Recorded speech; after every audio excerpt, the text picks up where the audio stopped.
Everyone, कैसे हैं बेटा आप सभी। और आज हम बात कर रहे हैं 12th क्लास की हिंदी इलेक्टिव की पाठ्य पुस्तक अंतरा के गद्य खंड के अंतर्गत जो पाठ 3 है हमारा संवदिया। आज हम उसके कुछ महत्वपूर्ण प्रश्न उत्तर करने जा रहे हैं। ये वे प्रश्न उत्तर हैं बेटा जो बोर्ड की परीक्षाओं में पूछे गए हैं और वैसे भी बहुत इम्पॉर्टेंट है। तो चलिए शुरू करते हैं। पहला प्रश्न है, संवदिया की क्या विशेषताएं हैं और गांव वालों के मन में संवदिया के प्रति क्या अवधारणा है। यानी गांव वाले संवदिया के बारे में क्या सोचते हैं। संवदिया की विशेषताएं निम्नलिखित है। पहला, संवदिया का अर्थ है संवाद या संदेश ले जाने वाला। यह काम सब नहीं कर सकते।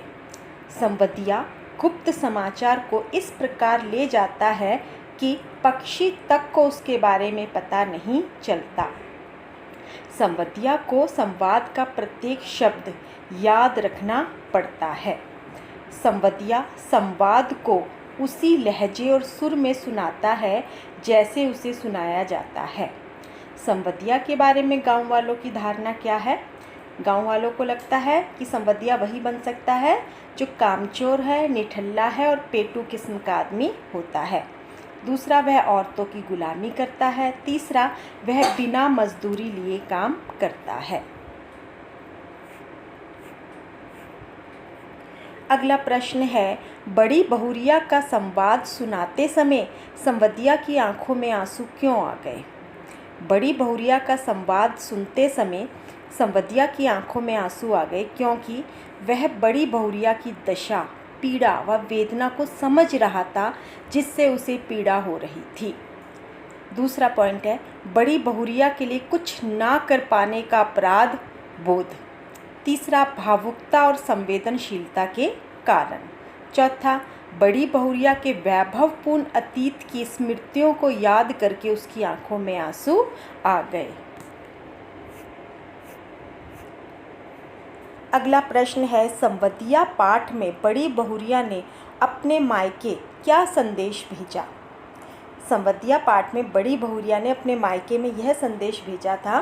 बड़ी बहुरिया ने कहा, और कितना कड़ा करूं दिल, माँ से कहना मैं भाई भाभियों की नौकरी करके पेट पालूंगी, बच्चों की झूठन खाकर एक कोने में पड़ी रहूंगी, लेकिन यहाँ अब नहीं रहूंगी।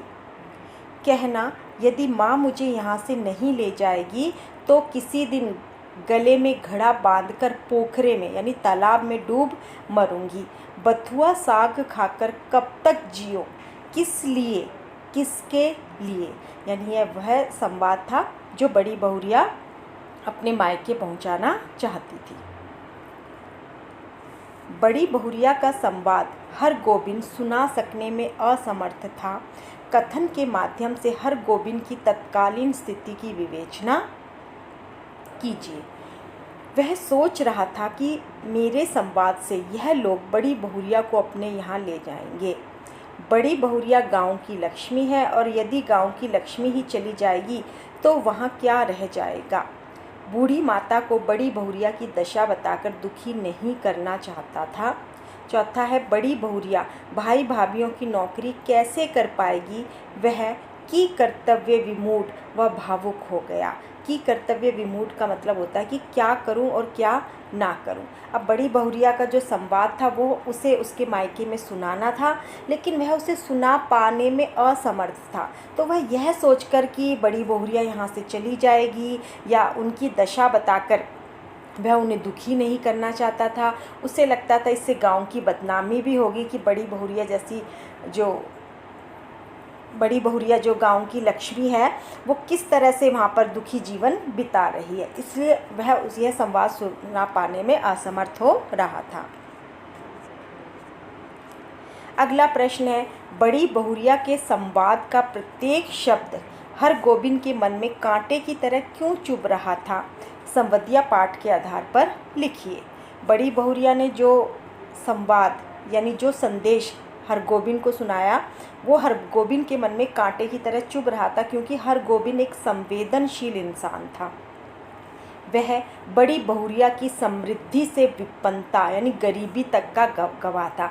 उसने देखा था जब वो कभी पहले बड़ी हवेली आता था तब बड़ी बहुरिया किस तरह से मेहंदी लगे हाथों में बैठी रहती थी, घर पे नौकर चाकर होते थे, लेकिन अब स्थिति यह हो गई थी कि उसे उधार मांगकर अपना जीवन गुजारना पड़ रहा था। वह बड़ी बहुरिया के दुख से दुखी था। बड़ी बहुरिया के लिए कुछ ना कर पाने की हरगोबिंद की विवशता साफ नज़र आ रही थी। बड़ी बहुरिया के गांव से चले जाने पर गांव की बदनामी का भी डर था। अगला प्रश्न है, उसके पैर गांव की ओर बढ़ ही नहीं रहे थे। इसी पगडंडी से बड़ी बहुरिया अपने मायके लौट आवेगी, गांव छोड़कर चली जावेगी, फिर कभी नहीं आवेगी। लेखक संवदिया और बड़ी बहुरिया के माध्यम से समाज के एक बड़े वर्ग का वर्णन करते प्रतीत हो रहे हैं। इसे स्पष्ट करते हुए वर्तमान परिप्रेक्ष्य के साथ संबंध स्थापित कीजिए। बड़ी बहुरिया के कष्टों से हरगोबिंद अत्यंत दुखी था और लक्ष्मी जैसी बहुरिया का गांव छोड़कर चले जाने की बात सुनकर वह बहुत व्याकुल हो रहा था। उसे लगता था कि लक्ष्मी जैसी बहुरिया गांव छोड़कर चली जाएगी तो इसमें गांव वालों की भी बदनामी होगी।